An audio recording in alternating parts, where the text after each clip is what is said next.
Yahoo Esports Live is brought to you by Reese's Puffs. Welcome to Tilted, a show where myself and my illustrious co-host discuss topics in the world of esports that push us slightly over the line. I'm Travis Gafford, and today's show will cover esports pop-offs, the PEA Announcement in CSGO, player burnout, and the League of Legends Worlds group draw. Tilted starts now.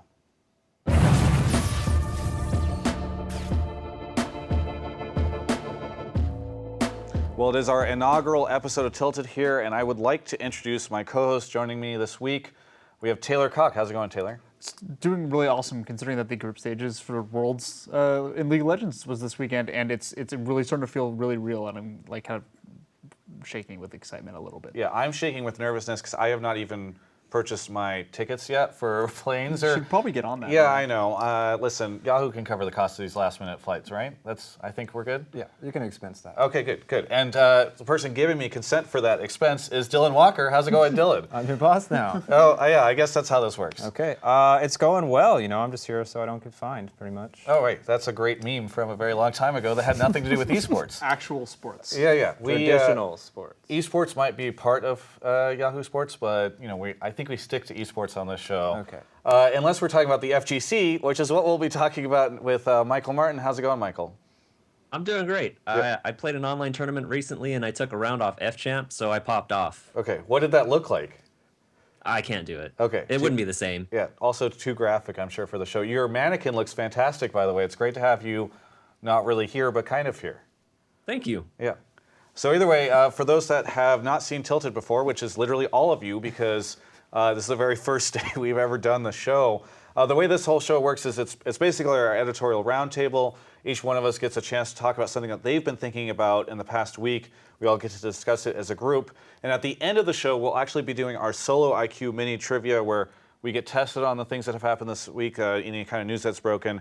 And the cool thing is that we actually get points and are ranked every week on this. And if you look at the graphic for the first week, looks like I'm already winning right there at the top, by the way. It seems like a row of zeros to me. I'm not Yeah. sure if this means anything. But see, paid someone off here. literally it says number one, and then it says Travis Gafford. Worth noting, not in alphabetical order, so I think there's a very I think good you're reason. tied for last. That's not tied for last.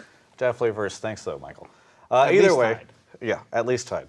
Listen, as this is the first week, and I've already talked so much, I'm also going to continue talking by presenting my very first topic here, which is player burnout. So I don't know about you guys, but I've been thinking about this for several years now, and I finally have the medium in this show to actually convey this thought. All right, so for several years now, I feel like players have been practicing more and more. Scrims have been getting more grueling. And a lot of this, in my mind, started with League of Legends when Korea entered the space, and we started to see a lot of these guys just, the Korean players will practice for so long and scrim for so long. They'll play solo queue forever. And a lot of this, I think, has forced the West to keep up with them. So everyone's chasing more and more and more practice. And the sad thing about these players is that in a lot of situations, they are giving up other opportunities, personal relationships with friends, opportunities to do things that they really want to go out there and do, learn hobbies. And I think it's really holding back some of these guys. You don't really see this in traditional sports. So the question I have for you is, how bad of a situation do you think that this is, and should esports as an industry take steps to prevent player burnout? Well, I mean, I think that it will definitely come. This is personal. I think that this falls on the orgs. I think that if you're going to invest in talent, like say someone, like TSM, how their whole team is full of like huge talent. If you're going to invest in that, you should be, cautious as to like how are you overworking your players, or are you not limiting them if they're overworking themselves and telling them, hey, you need to take a break or whatever. But I like your point. You're saying that Korea is to blame for player burnout. I mean, I think they're leading the charge, right? Okay. So Just is it blaming that all of Korea. is it that like North American or European players don't have that same consistency ceiling there? Like, No, I mean, I think that South Korea Lord. is a region where it is, this stuff is just pushed really hard. I mean, they founded esports in a way with StarCraft way back in the day and all that. I mean, we can talk about FGC as well. But I think that this region as a whole just really strives to push their players, and I think that everyone else chasing them is what's really causing this. I mean, I think this is a problem of people not necessarily. It's not that they're practicing too much; it's that they're not practicing smart enough. And you see this in League of Legends a lot. But I remember reading an interview with Scarlett from StarCraft 2, and she was saying that a lot of her time spent practicing was not actually playing the game. It was watching VODs. It was thinking about the game, thinking about strategies, and that sort of thing. So it seems that there needs to be a better way to practice for League of Legends players or Dota players or CSGO players or whatever it is that is largely based on the mental game, because it is such a mental game. And like, you know, at a certain point, all these guys, their mechanics are at a certain level. They don't really need to improve that much. It's just like little minuscule jumps. So I think that they have to figure out a way that is going to be practicing smarter, because let's be honest, like doing anything for 12 to 14 hours a day is not healthy. I mean, that's I know it's not quite as physical as like a football or baseball or basketball, whatever it may be. So you think you can sit there for a long time, but it does cause burnout. It does cause an issue where players are having to leave the sport early. Yeah. Yeah, I think Dylan hit it on the head too, where it's about the esports organizations protecting their players, I guess their assets. I agree that like the idea of practicing playing games for 12, 14 hours a day doesn't always make sense. You know, Daigo burned out a few years ago, and that was mostly because he was playing so much and I guess winning a lot that it got to a point he felt like he didn't have anything left to prove. Then he came back, Street Fighter 4.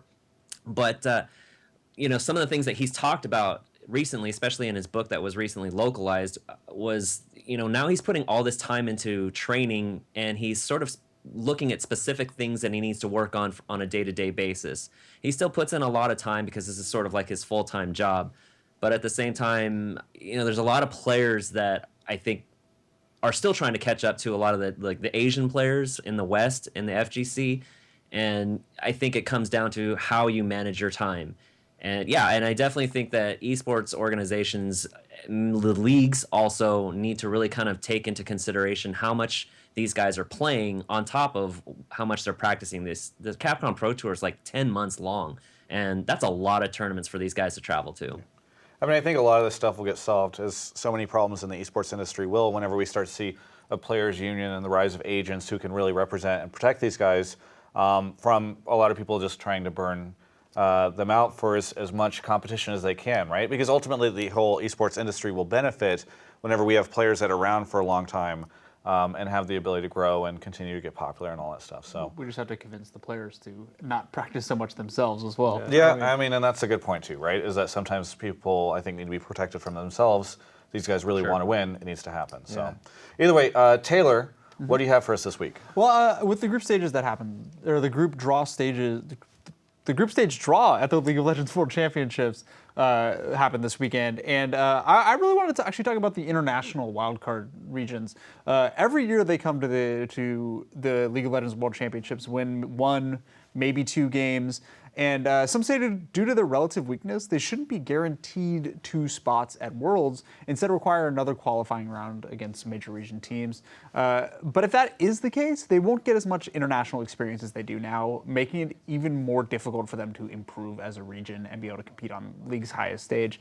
So my question for you guys is, how can you guarantee the highest level of play at an international tournament while still developing lesser regions? And I think this could go to just about any other esport as well.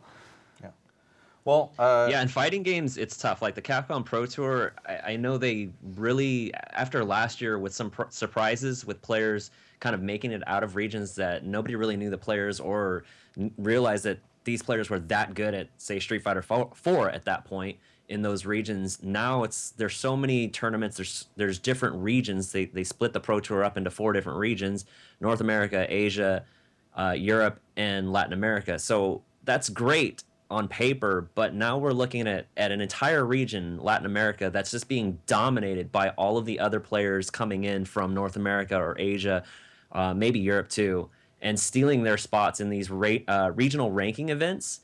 And to me, that's kind of a bummer, because you know, we don't get to see some of these Latin American players maybe shine, or maybe we won't get to see them shine in these regional ranking events, and thus they may not get the seats in the Capcom Cup that Capcom was hoping for. So it's kind of a difficult position to be trying to build up the competition around the world when there are some regions that are both underrepresented and really underserved. Like the Middle East is almost a forgotten, it's an afterthought, and that's kind of a bummer.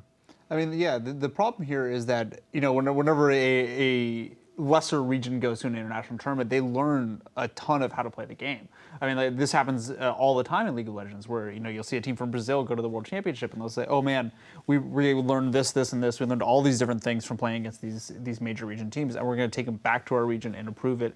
And they have been improving time over time, and it seems like every single time they end up going to an international region, that just pushes that forward. I mean, you want to talk about Brazilian teams? The perfect example of this is SK Gaming and CS:GO. They had to play through qualifiers to get to. I mean, they went to some majors in the past under Kaboom, under Keystars, and finally have found the success and whatever they need, whatever the formula is, to win a major recently, and they've been very dominant since, even though one of their players has been out with an injury and is now back. But I would say that in League of Legends case, I would much rather them not get an auto spot at Worlds. I would much rather them have to play in like maybe the playoffs in ALCS, or if they had one more rung that they had to prove themselves before they could get there.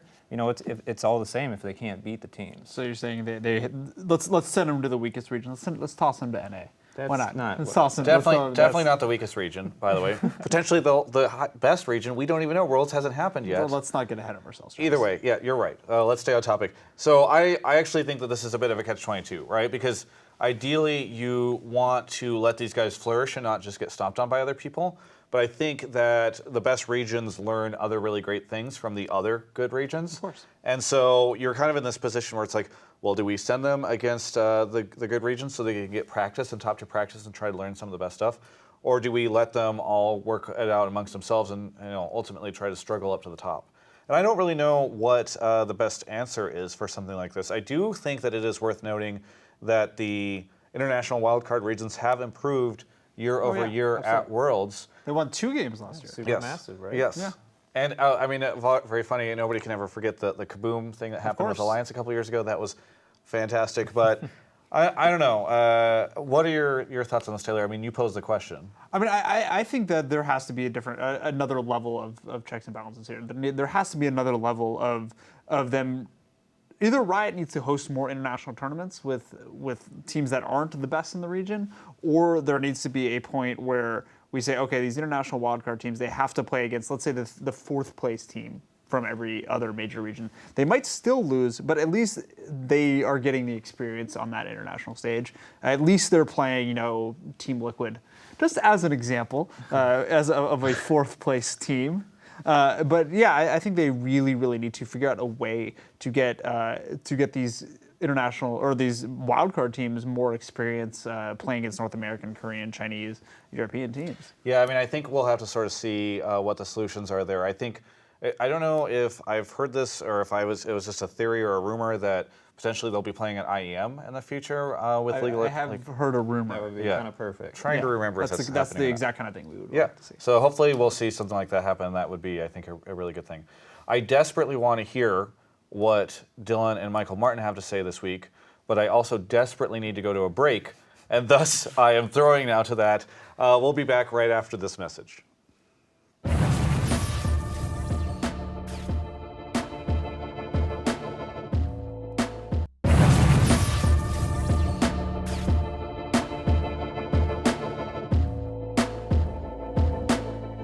Well, that was a refreshing break. Did you guys enjoy that?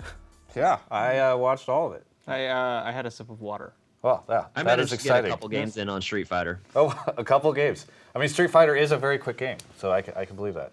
Either way, Dylan, it is your moment to shine here on Tilted. Don't mess this up. It's our first episode, and everyone's going to judge you based off of this. Are you prepared? No for pressure. your close? No pressure. Okay. So I want to talk about last week. PEA, which is Professional Esports Association, was announced. PEA. All right, listen, get into it. All right, so 17 owners, Complexity Immortals, 17. Cloud9, TSM, CLG, Energy, and Complexity all have banded together to create a Counter-Strike league. Now, this league is cool. They put up $1 million of their own money, and 50% of the profits are going to the players. But like the real story here is that these 7 teams in North America have like banded together to basically as a group have begun collectively bargaining, specifically with the ECS League, which is in its second season now, to show their brands and be a part of this. It's funny because they said in the conference call we were in that they are not talking with ESL, and ESL is a member of WISA, which is like the EU coalition of teams. So I want to know your opinion. Is collective bargaining good for esports, bad for esports? Yeah, I mean, I think within the context of this is really a fascinating time, right? I think more and more we're seeing teams and organizations start to band together. Obviously, there's a ton of that that's already been happening over in the Riot area. WISA is an example of that. I actually think this can be either very good or very bad, depending on how it works, right? Because if you have these guys that are basically trying to milk as much money as they can from everybody, it can be really hard when everybody's finally getting their feet underneath them, I think.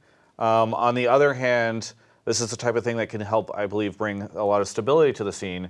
In CSGO, for instance, you've had the situation where there's all these different tournaments, all these different leagues, and I think if all these owners start to figure out which ones they want to be selectively a part of and all that stuff, there's a much more centralization of power that we could see here. I mean, it's pretty much like it's very saturated in Counter-Strike right now, and if you are controlling the money going in, coming out, I have full faith that these owners will be able to sell sponsorships for this league. You know what I mean? Like, they're some of the biggest esports names, period. Exactly. But what interests me the most is that, do you remember how WISA was received? I mean, it was not publicly received very well. And so far, this has all been, flowers and ponies. I mean, I think a lot of that is to just the fact that they've included the players so much in the conversation, right? That's a pretty big deal. And the fact that they're giving 50% of the money to players, and they're also matching caster payment, which is interesting. The casters are going to make the same amount of money as the players, which is interesting. But I mean, like, this thing actually does make me really nervous because it is a coalition of teams. It is a coalition of team owners.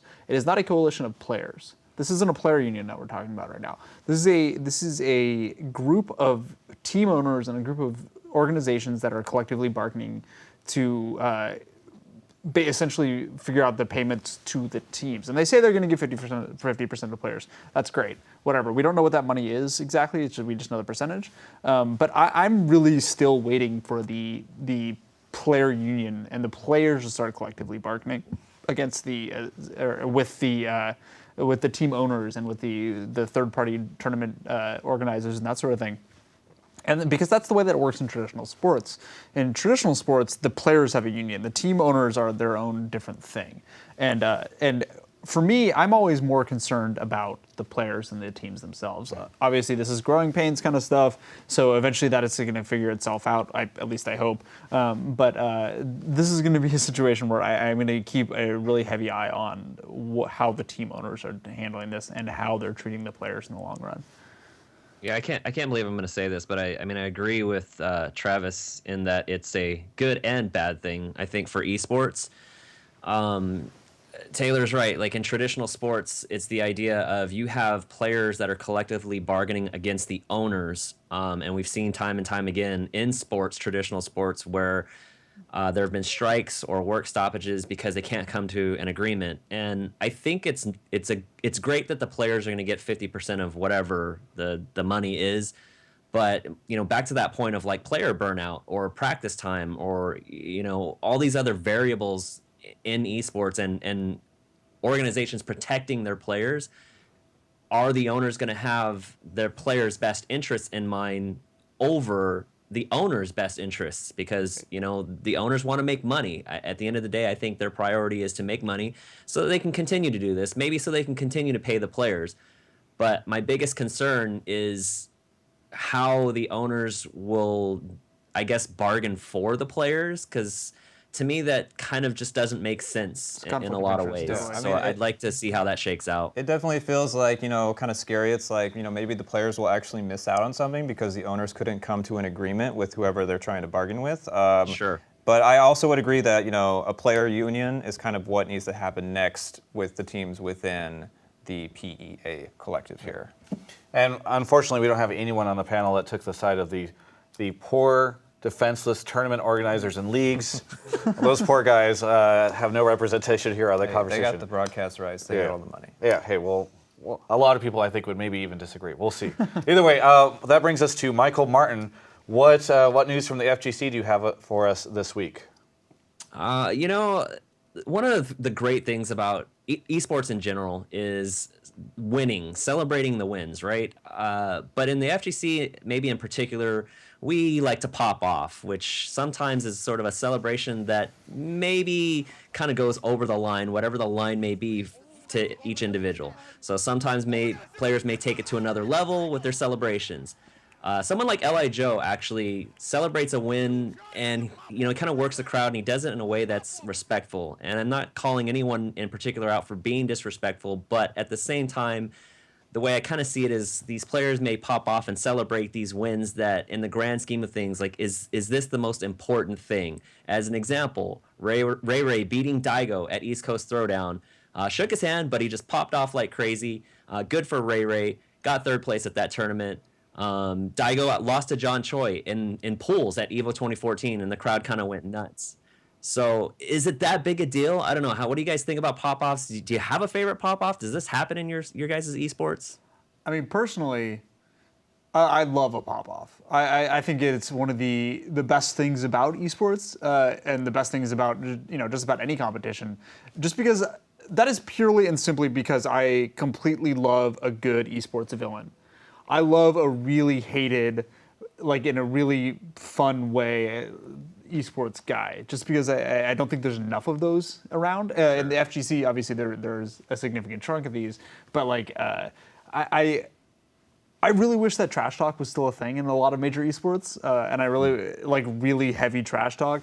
And I think pop-offs really only push us towards that level again. So I don't know. I think a lot of people sort of look down upon them, but I want to see more of the Call of Duty XP Cloud9 thing. I want to see more people calling people trash and calling them awful. I love that stuff. I think it's really, really fun to watch. Yeah, I mean, in that case in particular, I'm like not a huge fan, but I feel like there's, I understand what you're trying to say. Like Call of Duty is definitely like the pop-off esport, and too much Mountain Dew. Too much Mountain Dew, all hopped up on Mountain Dew.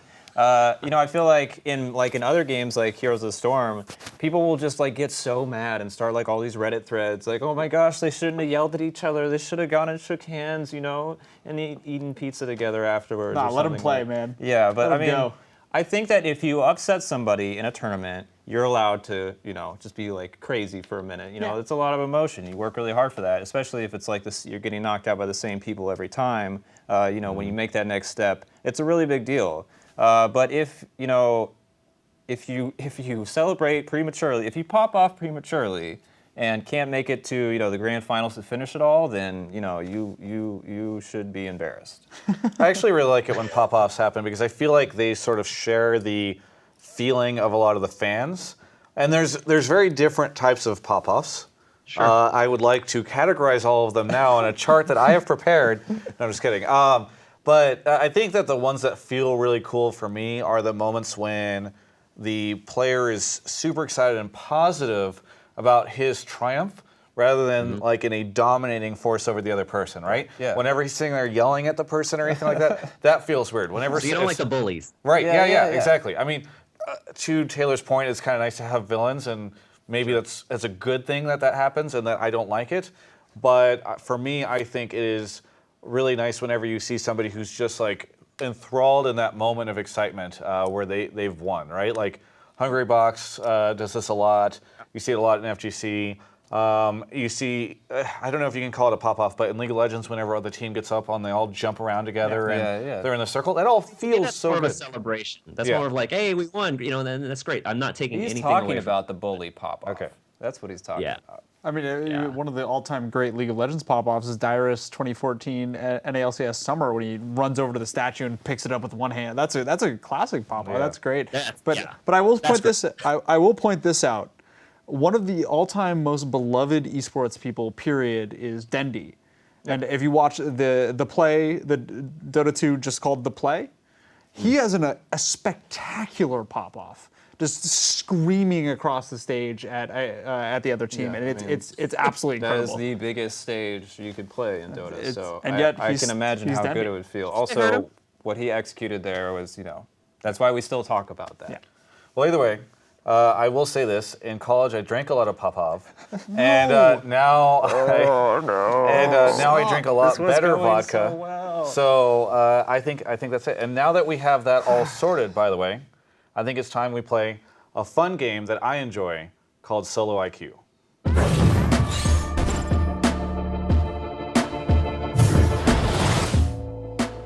Now, for those of you who don't know what Solo IQ is, and why would you? It's our very first episode. Solo IQ is a game where we get asked esports questions. I tend to get them right. You guys tend to get them wrong. No. And because I like to compete in this, we actually have a little bit of help from our managing editor, Ben Silverman, who is normally up in the Bay Area, today joining us from somewhere in the greater LA area. How's it going, Ben? It's going well, Travis. You know, much like how you either love Reese's Puffs or you're wrong, you either know the answer to these trivia questions or, well, you're wrong. It's Solo IQ time, guys. 3 questions, 3 answers, 3 losers, and 1 big winner. We're going to find out who that is right now, starting with question number the first. Grab your pens and your pads. I'm ready. This past week brought news that 7 North American orgs have banded together to form a team-owned league called the PEA, or Professional Esports Association. Here's the question. Name 3 of those orgs, and, for extra credit, name the first esport PEA will feature in a tournament. All right. Ooh, stinging. I think... You know this one? I think I know this one. I am not sure that you do, Travis. I always know. I know all of them. Esports That was a very Illuminati. bold statement. I always know. Let's start with you, Travis. Do you always know? What are your answers? Of course I do. My answers are C9, TSM, and Complexity, and the game CSGO. Surprised you've never heard of that game. Shockingly correct. You've got both of those right. That's 5 points plus 5 points. Let's see if Taylor Cocke has the right answer. What about you, Taylor? I believe that I do, considering I wrote down TSM, CLG, and Energy, and the game CSGO. This might be too easy of a question, but we're just starting off, so we're going to let it go. That's 5 and 5 for you as well. Dylan Walker, what about you? I'm surprised that both of you know anything about any other games besides League of Legends. Yeah, that's great. I wrote Complexity, Energy, Immortals, and CSGO. All right, 10 points for you as well, my friend. I'm pretty sure Michael Martin's going to blow this, though. Michael, what do you have? I put Liquid Snake, Solid Snake, Naked Snake, and CSGO. All right. We're going to give you 5 points for CSGO, and how about 1 point for Metal Gear references? That's a great way to play to the judge. Pretty tight race so far, guys. Let's go with question number 2. It's going to be a little bit more difficult this time.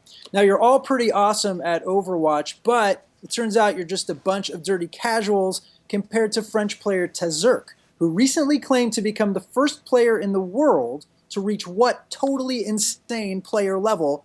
Time starts now. I don't play competitive Overwatch, but I enjoy Do you it. play Overwatch? I do. Actually, I'm a Tracer main. The hint is it's a big one. Tracer main. Oh, too late. Hopefully you guys got this one right. Travis, let's start with you. Even though you don't play competitive, do you actually know about esports? Yeah, I do. And the answer is easily 100. The answer is easily bigger than 100, but it was you got a lot of the numbers right, just you needed more of them. Taylor, what about you? I figured we were playing golf here, so I wrote 1. That's the best, right? 1, just a 1. Okay, just so 1. going for irony, we'll give you 1 irony point. How about that? Hey, I'll take it. Dylan Walker, I don't know they're going to be irony points for you, but what do you have? I went for 300. It seemed like a nice big round number. It is. 300's a great number and about 700 off. Michael Martin, save the day here. The price is right, $999. Very, very good. Very close. It's kind of the $1 approach. Taylor went for $9.99 is actually very close to 1,000, which is the right answer. Michael, we're going to give you 5 points for that because this was actually a pretty tough question. So good job, my friend. This is a pretty tight race. I thought Michael was going to be lagging behind. However, I think he might get question number 3 correct. This is the last question, guys. Grab your pens. Street Fighter V fans are stoked that a new DLC character, Urien, is about to drop. The question is, in which Street Fighter game did Urien first appear? Please be specific. Literally a Street Fighter That question. means the actual The game. game he actually covers. Biased to Michael Martin. Don't forget he has a brother. Well, I can still hear some writing. I hear some jotting. Whatever, It's I'm time done. to get to the answers. Travis, what do you have for me? Did you get Dylan's this? still drawing. I have Street Fighter 2 Silverman. Okay, you're playing to the editor. I like it. No brown nosing. It's the first game, buddy. Taylor, what do you have? I have Street Fighter Alpha 2 : still beta. Or not beta. I wrote not beta. You don't even know. Well, it sounds like you're confused both as to whether it's a beta or not a beta. Either way, wrong. Dylan Walker, did you get this? I wrote Mega Street Fighter 2 Ultra Flash Reloaded 3 Revenge versus Marvel. That was a good game. I played that once in Japan, but it never got out overseas. Not correct. Michael Martin, save the day. Please get this one right. Street Fighter 3 Second Impact. That is, in fact, the correct answer. Thank God you knew that one. That's a big 10 points, Michael. There's a lot of math here in front of me, guys. I got to do some adding. Well, hey, thank you so much, Ben, for the call in. I guess you'll have to tell us what our points are right after this break.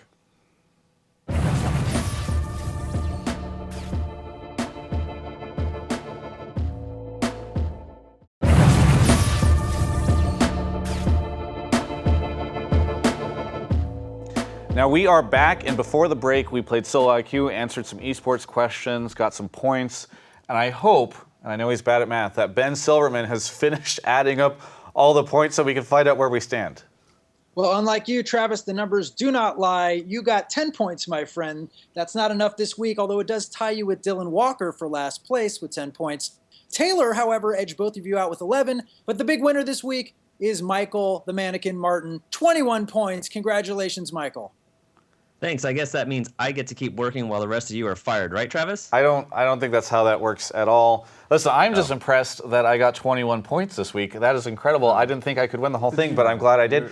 Ben, you're tied for thank you last so much with me. for the assistance. And I also want to thank my co-host here.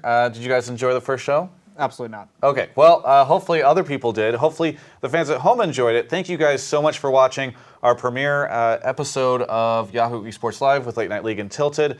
And for all of those of you that are looking forward to watch next week, you can check it every week, Mondays, 3 p.m. Pacific. Thanks for watching. Hey, that was pretty good. We did it. All right.